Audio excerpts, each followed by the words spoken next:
আমরা যখন কিছু কিনি, ধরুন এক কাপ কফি বা নতুন এক জোড়া জুতো, তখন আমাদের মাথায় ঠিক কী চলে? অর্থনীতিবিদরা কিন্তু ঠিক এই প্রশ্নটাই নিয়ে কাজ করেন। আমাদের এই পছন্দগুলোর পেছনের আসল যুক্তিটা কি? চলুন আজ আমরা সেই মডেলটা একটু সহজ করে বোঝার চেষ্টা করব, যেটা আমাদের সিদ্ধান্ত নেওয়ার এই পুরো প্রক্রিয়াটা ব্যাখ্যা করে। আচ্ছা, এই ব্যাপারটা বোঝার জন্য আমরা কয়েকটা ধাপে এগোব। প্রথমে দেখব সন্তুষ্টির ধাঁধাটা কি, তারপর পছন্দের একটা মানচিত্র বানাবো, দেখব বাজেটের বাস্তবতা, আর সবশেষে এই দুটোকে মিলিয়ে খুঁজব সেই সেরা পছন্দটা। তো চলুন শুরু করা যাক একদম মূল প্রশ্নটা দিয়ে। অর্থনীতিবিদদের জন্য এটা ছিল একটা বিশাল চ্যালেঞ্জ। এই যে সন্তুষ্টি, এটাকে কি মাপা যায়? মানে সংখ্যা দিয়ে প্রকাশ করা যায়? ঠিক এই প্রশ্নটা থেকে দুটো আলাদা চিন্তাধারার জন্ম হয়েছিল। একদল ভাবলেন, হ্যাঁ, হয়তো সংখ্যা দিয়ে সন্তুষ্টি মাপা সম্ভব। আরেক দল বললেন, না, ওটা সম্ভব না। অর্থনীতিবিদরা এই অনুভূতির একটা বেশ সুন্দর নাম দিয়েছেন, উপযোগিতা বা ইউটিলিটি। কিন্তু আসল প্রশ্নটা হলো, এই যে একটা ব্যক্তিগত অনুভূতি, যেটা এক একজনের কাছে এক এক রকম, সেটাকে মাপা যাবে কি করে? এখানেই দুটো পথ তৈরি হলো। কার্ডিনাল অ্যাপ্রোচটা অনেকটা পরীক্ষার খাতার নম্বরের মতো, মানে একটা জিনিস থেকে 20 ইউনিট সন্তুষ্টি পেলাম, আরেকটা থেকে 30। আর অর্ডিনাল অ্যাপ্রোচ, যেটা নিয়েই আমরা আজ মূলত কথা বলবো, সেটা র্যাঙ্কিংয়ের মতো, ফার্স্ট, সেকেন্ড, থার্ড। এটা শুধু বলে যে কোনটা বেশি পছন্দের, কিন্তু ঠিক কতটা বেশি সেই সংখ্যাটা বলে না। তাহলে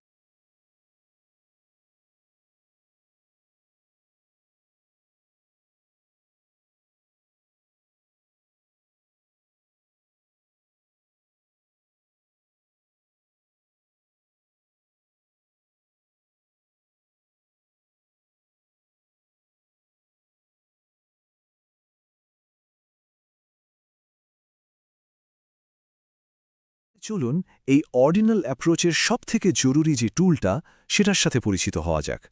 এটা দিয়ে ভোক্তার পছন্দের একটা দারুণ মানচিত্র তৈরি করা যায়। এটার নাম হল ইনডিফারেন্স কার্ভ। ভাবুন তো, এটা যেন একটা সন্তুষ্টির মানচিত্র, যেখানে সমোচ্চ রেখাগুলো পাহাড়ের উচ্চতা না, বরং সন্তুষ্টির স্তর দেখাচ্ছে। এই কার্ভের ওপরে যে কোনো বিন্দুতে থাকা মানেই হল একই পরিমাণ সন্তুষ্টি পাওয়া। এই মানচিত্রটা পড়ার কিছু নিয়ম আছে। প্রথম নিয়মটা হলো, এটা সবসময় ওপর থেকে নিচের দিকে নামে। সহজ ভাষায়, সন্তুষ্টির লেভেলটা একই রাখতে চাইলে একটা জিনিস বেশি পেতে হলে অন্য আরেকটা জিনিস কিছুটা ছাড়তেই হবে। যেমন বেশি পিৎজা খেতে চাইলে হয়তো একটু কম কোক খেতে হবে। দ্বিতীয় নিয়মটা হল, এই কার্ভটা সবসময় ভেতরের দিকে বাঁকানো থাকে। এর পেছনের কারণটাও কিন্তু বেশ মজার। যখন আমাদের কাছে কোনো একটা জিনিস অনেক বেশি পরিমাণে থাকে, তখন সেটার আরও একটু পাওয়ারের জন্য আমরা অন্য জিনিসটা খুব কম পরিমাণে ছাড়তে চাই। অর্থনীতিতে একেই বলে ডিমিশিং মার্জিনাল রেট অফ সাবস্টিটিউশন। 3 নম্বর নিয়মটা একদম সহজ। উপরে মানেই ভালো। মানচিত্রে যত উপরের দিকে কার্ভ থাকবে, বুঝতে হবে সন্তুষ্টির লেভেলও তত বেশি। কারণ উঁচু কার্ভ মানে দুটো জিনিসই বেশি বেশি করে পাওয়া যাচ্ছে। আর ফাইনালি 4 নম্বর নিয়ম, এই সন্তুষ্টির ম্যাপের দুটো লেভেল কখনোই এক হতে পারে না। মানে দুটো ইনডিফারেন্স কার্ভ কখনোই একে অপরকে কাটতে পারে না, কারণ প্রত্যেকটা কার্ভ একটা আলাদা সন্তুষ্টির লেভেল দেখায়। তো আমরা তো ইচ্ছার একটা দারুণ ম্যাপ বানালাম, কিন্তু ইচ্ছার তো কোনো সীমা নেই, তাই না? সীমা আছে আমাদের পকেটের। এবার চলুন সেই বাস্তবতার দিকটা দেখি। এটার নাম বাজেট লাইন। খুবই সোজাসাপটা একটা ব্যাপার। আমাদের হাতে কত টাকা আছে আর জিনিসগুলোর দাম কত, তার উপর ভিত্তি করে আমরা কোন জিনিসটা কতগুলো করে কিনতে পারি, বাজেট লাইন ঠিক সেটাই দেখায়। মানে এই লাইনটা হলো একটা দেয়ালের মতো। এর ভেতরে বা এর ওপরে যা আছে সব আমাদের নাগালের মধ্যে, কিন্তু এর বাইরের কোনো কিছুই কেনা আমাদের পক্ষে সম্ভব না। এটাই হলো আমাদের আর্থিক বাস্তবতার শেষ সীমা। আচ্ছা, এবার আসছে সবচেয়ে মজার অংশটা। আমাদের কাছে এখন ইচ্ছার ম্যাপও আছে, আবার বাস্তবতার সীমানাও আছে। চলুন দুটোকে এবার এক করে ফেলি, আর দেখি একজন ভোক্তা কিভাবে তার সেরা পছন্দটা খুঁজে বের করে। প্রথমে ভাবুন, আমাদের কাছে শুধু বাজেট লাইনটা আছে, যেটা আমাদের সাধ্যের সীমানা দেখাচ্ছে। এখন এই বাস্তবতার রেখার উপরে আমরা আমাদের পছন্দের স্তরগুলো মানে ইনডিফারেন্স কার্ভগুলোকে বসিয়ে দিলাম। আমরা কি চাই আর কি পেতে পারি, দুটোই এখন একই ছবির মধ্যে। এই যে দেখুন, ঠিক এই বিন্দুটা, যেখানে আমাদের সাধ্যের রেখাটা আমাদের পক্ষে ছোঁয়া সম্ভব এমন সবচেয়ে উঁচু সন্তুষ্টির রেখাকে জাস্ট স্পর্শ করে বেরিয়ে যাচ্ছে। অর্থনীতিতে এটাকে বলে ভোক্তার ভারসাম্য বা কনজিউমার ইকুইলিব্রিয়াম। এটাই সেরা বিন্দু, কারণ এখানে একজন ভোক্তা তার সীমিত বাজেট দিয়ে সবচেয়ে বেশি সন্তুষ্টি পাচ্ছে। কিন্তু এই যে স্পর্শ করা, এর মানেটা কি? চলুন এর পেছনের যুক্তিটা একটু ভেঙে দেখি। এই সেরা বিন্দুতে থাকার জন্য আসলে দুটো শর্ত পূরণ করতে হয়। 1 নম্বর, পুরো টাকা খরচ করতে হবে, অর্থাৎ বাজেট লাইনের উপরে থাকতে হবে। আর 2 নম্বর, যেটা সবচেয়ে গুরুত্বপূর্ণ, সেই বিন্দুতে বাজেট লাইনের ঢাল আর ইনডিফারেন্স কার্ভের ঢাল একদম সমান হতে হবে। আমাদের সোর্সেও ঠিক এই কথাটাই বলা আছে। ইনডিফারেন্স কার্ভ এবং আয় মূল্য রেখা উভয়ের ঢাল সমান। এটাই হলো সেই ম্যাজিক্যাল পয়েন্ট যেখানে আমাদের ইচ্ছা আর সাধ্য একে অপরের সাথে মিলে যায়। আর এভাবেই অর্থনীতিবিদরা আমাদের পছন্দের মতো একটা জটিল বিষয়কে মডেল করেন। যদিও আমরা এখানে মাত্র দুটো জিনিসের উদাহরণ দেখলাম, কিন্তু এর পেছনের যে লজিক সেটা কিন্তু অনেক বড় পরিসরেও কাজ করে। আচ্ছা, পরের বার যখন শপিং কার্টে অনেকগুলো জিনিস ভরবেন, একবার ভেবে দেখবেন কি আমরাও হয়তো নিজের অজান্তেই আমাদের ইনডিফারেন্স কার্ভ আর বাজেট লাইনের সেই সেরা বিন্দুটাকেই খুঁজে চলেছি। আমাদের পছন্দের পেছনের অর্থনীতিটা ঠিক কিভাবে কাজ করে? মানে আমরা কেন একটা জিনিস কিনি আর অন্য একটা কিনি না? ভোক্তা আচরণের এই মূল নীতিগুলো বুঝতে পারলে অর্থনীতির যে কোনো পরীক্ষার জন্য প্রস্তুতিটা কিন্তু বেশ সহজ হয়ে যায়। আচ্ছা, আমরা তো রোজই কিছু না কিছু কিনি, তাই না? দোকানে গিয়ে কোনটা নেব না, এই যে সিদ্ধান্তগুলো, এগুলো কি এমনি এমনি নিই, নাকি এর পেছনেও কোনো যুক্তি বা বিজ্ঞান কাজ করে? চলুন এই একদম সাধারণ একটা প্রশ্ন দিয়ে আজকের আলোচনাটা শুরু করা যাক। এই পুরো ব্যাপারটা বুঝতে আমরা কয়েকটা ধাপে এগোব। প্রথমে জানব উপযোগিতা জিনিসটা কি। তারপর দেখব ক্রমহ্রাসমান প্রান্তিক উপযোগিতার নিয়মটা।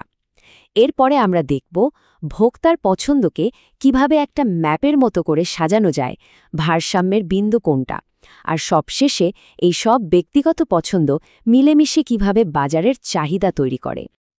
তো চলুন শুরু করা যাক আমাদের প্রথম ধাপ দিয়ে, মানে একদম মূল ধারণাটা দিয়ে, উপযোগিতা। অর্থনীতিতে এই যে সন্তুষ্টি বা খুশি, এটাকে আসলে কিভাবে দেখা হয় চলুন জেনে নিই। মানে একদম সহজ করে বললে উপযোগিতা মানে হলো কোনো জিনিস থেকে পাওয়ার সন্তুষ্টি। ধরুন প্রচণ্ড গরমে এক গ্লাস ঠান্ডা জল যে আরাম দেয়, সেটাই হলো ওই জলের উপযোগিতা। অর্থনীতিতে আমরা এই সন্তুষ্টিকেই বলি উপযোগিতা বা ইউটিলিটি। কিন্তু এখানে একটা মজার ব্যাপার আছে।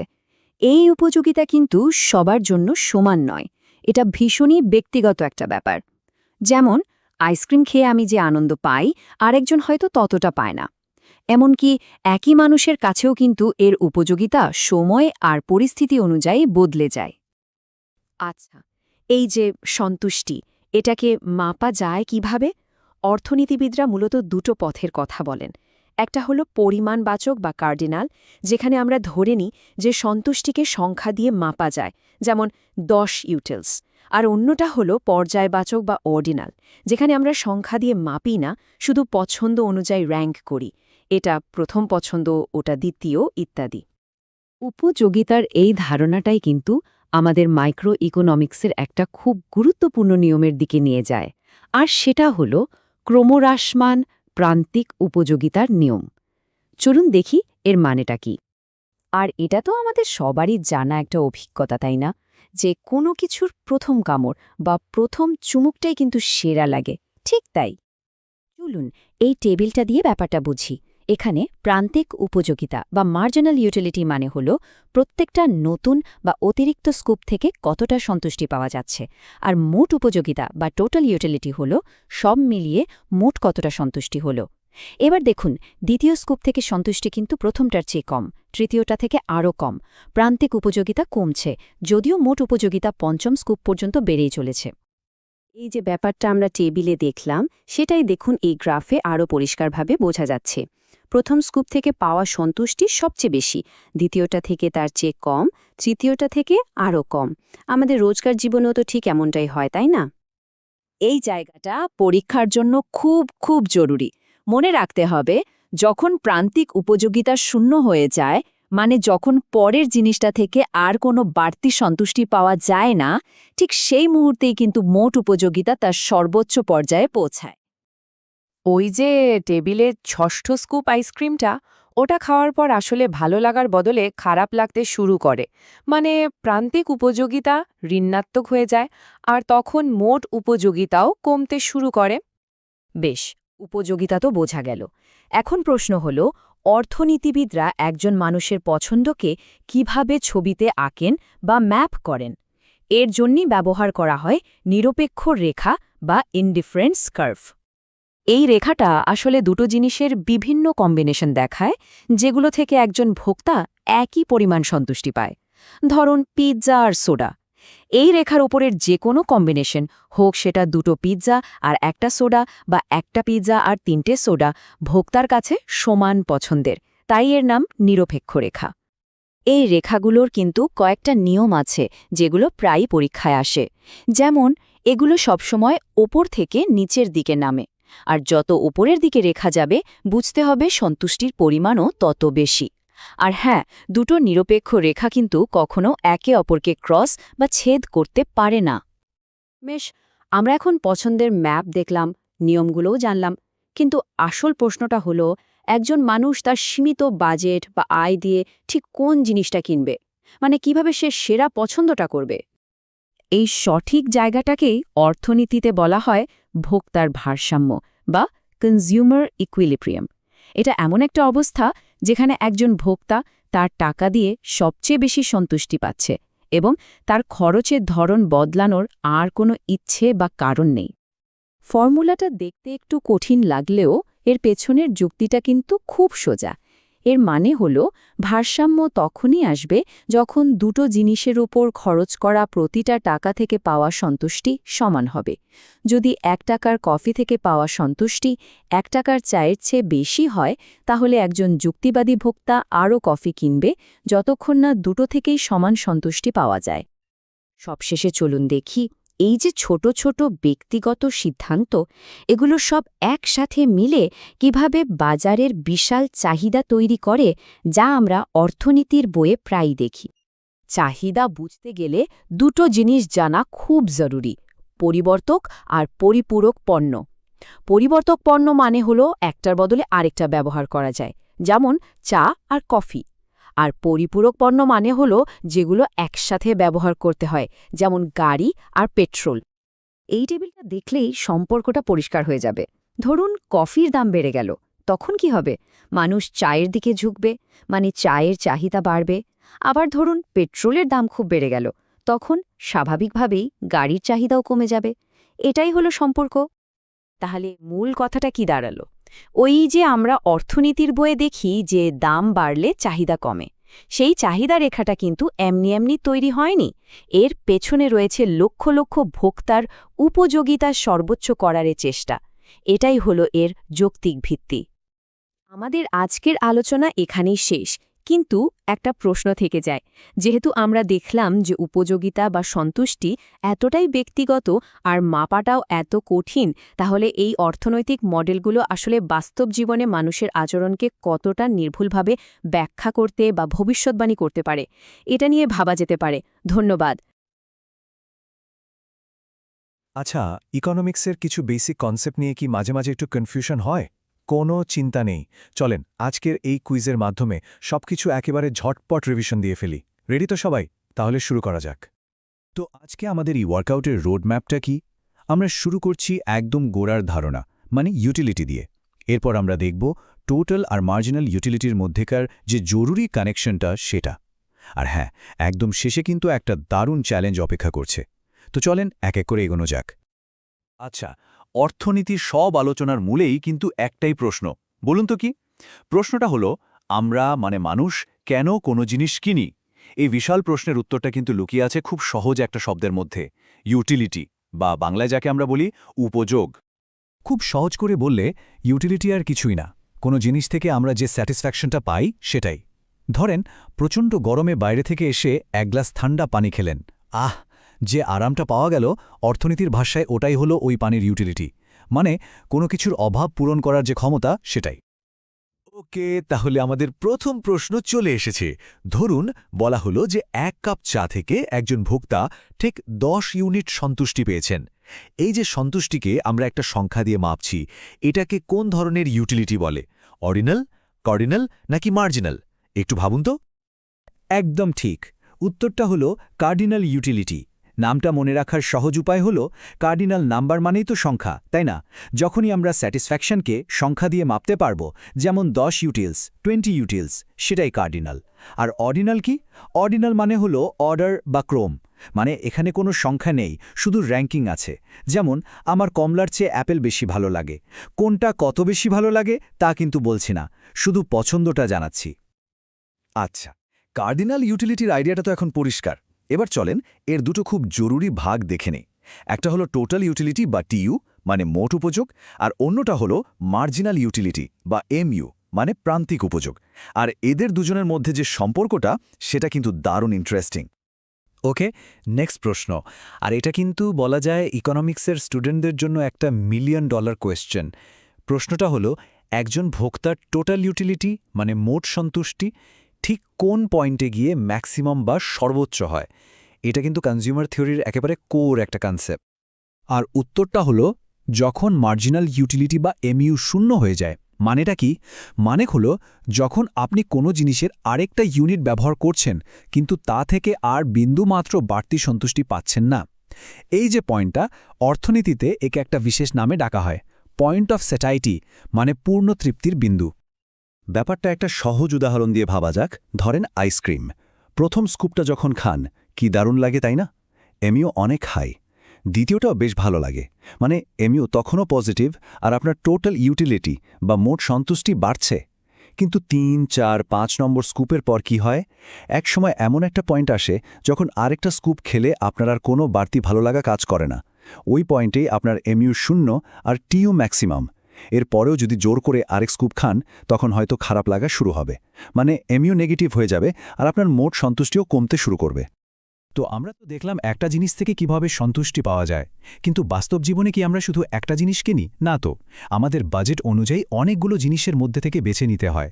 তো এই যে দুটো পণ্যের বিভিন্ন কম্বিনেশন থেকে একজন ভোক্তা একই রকম সন্তুষ্টি পায়, সেটাকে গ্রাফে দেখানোর জন্যই ব্যবহার করা হয় ইনডিফারেন্স কার্ভ। আচ্ছা, ইনডিফারেন্স কার্ভের সেই বিশেষ শেপটার কথা মনে আছে তো? তাহলে চলুন একটা প্রশ্ন হয়ে যাক। স্ক্রিনে যে 4টে অপশন দেখা যাচ্ছে, এর মধ্যে কোনটা ইনডিফারেন্স কার্ভের বৈশিষ্ট্য বা প্রপার্টি নয়? ভালো করে দেখুন। যারা সি ভেবেছেন তারা একদম সঠিক। ইনডিফারেন্স কার্ভ আসলে মূল বিন্দুর দিকে অবতল বা কনকেভ হয় না, এটা হয় উত্তল বা কনভেক্স। আচ্ছা, কেন এমনটা হয়? এর পেছনের মূল কারণটা হল diminishing marginal rate of substitution বা এমআরএস। সোয়ানা কমপ্লিকেটেড, তাই না? সহজ করে বলি, ধরুন আপনার কাছে 10টা আপেল আর একটা কমলা আছে। আপনাকে যদি আর একটা কমলা অফার করা হয়, আপনি হয়তো তার বদলে 3-4টা আপেল ছেড়ে দিতে রাজি হবেন। কিন্তু যখন আপনার কাছে 5টা আপেল আর 6টা কমলা থাকবে, তখন আর একটা কমলার জন্য আপনি হয়তো আর একটা আপেলের বেশি ছাড়তে চাইবেন না। এই যে একটা পাওয়ার জন্য আরেকটা ছাড়ার হার কমে যাচ্ছে, এটাই গ্রাফটাকে কনভেক্স বানিয়ে দেয়। ওকে, আমরা ভোক্তার পছন্দ বা প্রেফারেন্স নিয়ে তো কথা বললাম, কিন্তু আমাদের কেনাকাটার সিদ্ধান্ত তো শুধু পছন্দের ওপর নির্ভর করে না, তাই না? জিনিসের দামটাও তো একটা বিরাট ফ্যাক্টর। তো এবার আমরা দেখব কিভাবে একটা জিনিসের দামের পরিবর্তন তার সাথে সম্পর্কিত অন্য একটা জিনিসের চাহিদাকে প্রভাবিত করতে পারে। একটা খুব পরিচিত উদাহরণ দিই। ধরুন পেপসির দাম হঠাৎ করে বেড়ে গেল, তাহলে কোকা কোলার চাহিদার উপর এর কী প্রভাব পড়বে?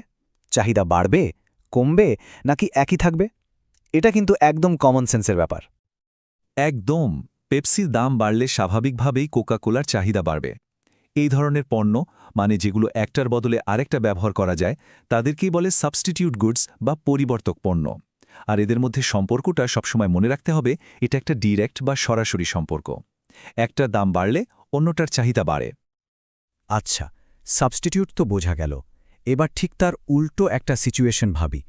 এমন দুটো জিনিস যেগুলো একটার বদলে আরেকটা নয়, বরং একটার সাথে আরেকটা ব্যবহার করা হয়, যেমন ধরেন চা আর চিনি। এখন প্রশ্ন হল, যদি চিনির দাম অনেক বেড়ে যায়, তাহলে চায়ের চাহিদার ওপর কী প্রভাব পড়বে? এই ধরনের পণ্যগুলোকেই বলে পরিপূরক বা কমপ্লিমেন্টারি গুডস। আর এদের সম্পর্কটা কিন্তু সাবস্টিটিউটের ঠিক উল্টো, মানে ইনভার্স বা বিপরীত। চিন্তা করে দেখুন, যদি পেট্রোলের দাম অনেক বেড়ে যায়, তাহলে গাড়ির চাহিদা কমে যাবে, তাই না? কারণ গাড়ি চালাতে তো পেট্রোল লাগবেই। ঠিক তেমনি চিনির দাম বাড়লে চায়ের চাহিদাও কমে যেতে পারে। সোজা কথায়, একটার দাম বাড়লে তার সাথে সম্পর্কিত অন্যটার চাহিদা কমে যায়। তো এতক্ষণ তো আমরা বেশ কয়েকটা ইন্টারেস্টিং কনসেপ্ট দেখলাম। এবার সময় হয়েছে আমাদের এই কুইজের ফাইনাল রাউন্ডের, যাকে বলা যায় বস লেভেল অ্যাসারশন রিজনিং কোয়েশ্চেন। এখানে শুধু কোনটা সত্যি আর কোনটা মিথ্যে তা জানলেই হবে না। আসল চ্যালেঞ্জটা হলো দুটো স্টেটমেন্টের মধ্যে লজিক্যাল কানেকশনটা খুঁজে বের করা। এই ধরনের প্রশ্ন দেখলে অনেকেই একটু ঘাবড়ে যায়, কিন্তু আসলে এটা সলভ করার একটা খুব সহজ 3 ধাপের টেকনিক আছে। স্টেপ 1, শুধু প্রথম বাক্যটা মানে অ্যাসারশন এ পড়ুন আর ভাবুন এটা কি সত্যি। স্টেপ 2, এবার শুধু দ্বিতীয় বাক্যটা মানে রিজন আর পড়ুন, এটা কি সত্যি। আর ফাইনাল স্টেপ, যদি দুটোই সত্যি হয় তাহলে এর পর কারণ বা বিকাশ বসিয়ে আরটা পড়ুন। দেখুন তো পুরো বাক্যটা কি একটা যৌক্তিক ব্যাখ্যা দিচ্ছে। চলুন একটা উদাহরণ দিয়ে ব্যাপারটা বুঝে নিই। অ্যাসারশন এ বলছে ইউটিলিটি ব্যক্তিভেদে ভিন্ন হয়। এটা কি সত্যি? একদম। একই জিনিসের উপযোগ আমার কাছে একরকম, আরেকজনের কাছে আরেক রকম হতেই পারে। এবার রিজন আর দেখা যাক। ইউটিলিটি প্রকৃতিগতভাবে সাবজেক্টিভ বা ব্যক্তিগত, এটাও তো সত্যি, তাই না? ওকে, দুটোই সত্যি। এবার আমাদের ফাইনাল টেস্ট, দুটোকে কারণ দিয়ে যোগ করি। ইউটিলিটি ব্যক্তিভেদে ভিন্ন হয় কারণ ইউটিলিটি প্রকৃতিগতভাবে সাবজেক্টিভ। বাহ, এটা তো একদম পারফেক্ট একটা ব্যাখ্যা। যুক্তিটা পুরোপুরি মিলছে। তার মানে এখানে রিজনটা অ্যাসারশনের সঠিক ব্যাখ্যা। তো আজকের এই কুইজটা এখানেই শেষ হচ্ছে। আমরা কিন্তু কনজিউমার বিহেভিয়ারের বেশ কয়েকটা কোর আইডিয়া ঝালিয়ে নিলাম, কিন্তু যাবার আগে একটা প্রশ্ন রেখে যেতে চাই। এই যে আমরা সাবস্টিটিউট আর কমপ্লিমেন্টারি পণ্যের নিয়মগুলো শিখলাম, একটু ভেবে দেখেছেন কি বিজ্ঞাপনদাতারা বা বড় বড় কোম্পানিগুলো কিভাবে এই কনসেপ্টগুলো ব্যবহার করে আমাদের প্রতিদিনের কেনাকাটার সিদ্ধান্তকে প্রভাবিত করে? পরের বার যখন কোনো অফার বা বিজ্ঞাপন দেখবেন, এই বিষয়টা একটু মাথায় রেখে বিশ্লেষণ করার চেষ্টা করবেন।